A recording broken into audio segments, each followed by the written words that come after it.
Meet Jade, who calls herself a creepy cute monster. I consider myself creepy cute. I like to do things that are very creepy, that are very cute, and sometimes I like to mix it. I was really into cosplay and anime back when I was in high school, and I first started exploring fashion through cosplay elements. Before I even started like cosplaying characters, I was like trying to make my own outfits inspired by like some anime like cutesy girls. And then after that, it turned into doing some cosplays with people and then making my own characters and then making my own outfits.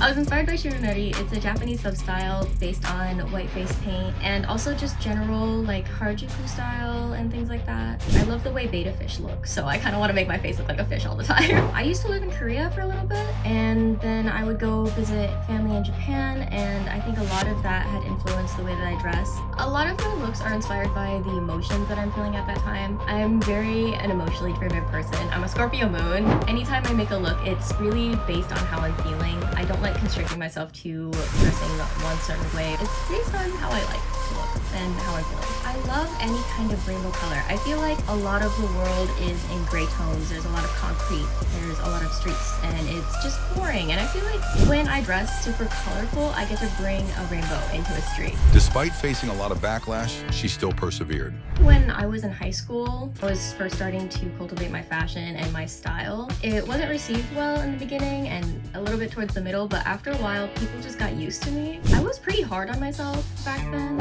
I would kind of like shut myself inward. I would be very upset and sad about it. It really didn't stop me from dressing the way that I do and like being happy in who I was. I've been delving into a little bit more horror looks than I have in like high school or like 2 years ago, that I find like really fascinating right now. In the beginning, my family was a little bit weirded out by it. They didn't really understand my draw towards this kind of fashion and looking like super cute or super creepy. But as I started doing it, they started really liking it. So now my parents and my brother are like super supportive of it. According to Jade, there are some essential steps to becoming a cute monster. I would say some of the key elements of becoming a cute little monster would be definitely face paint. I love to have like a good white face base, big eye contacts, big eyelashes. I love big spiky eyelashes, and then I like to wear whatever I want. I love people putting a butt ton of accessories on things, like refurbishing fabrics and things that they have like thrifted and turning it to their own, cutting up stuff and then putting it together. I love Krista Chapeka. I love Creepy Yeha. Minsuki was one of my makeup inspirations from when I was younger. I also love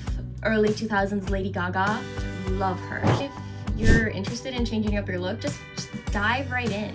It might look bad in the beginning, but you're gonna cultivate your own fashion style. You're gonna figure out what you like, what you don't like, and then eventually it will become you. It will become something that you love. I think that everyone should do something that makes them happy, whether that's dressing a certain way or whether that's pursuing a career that you want.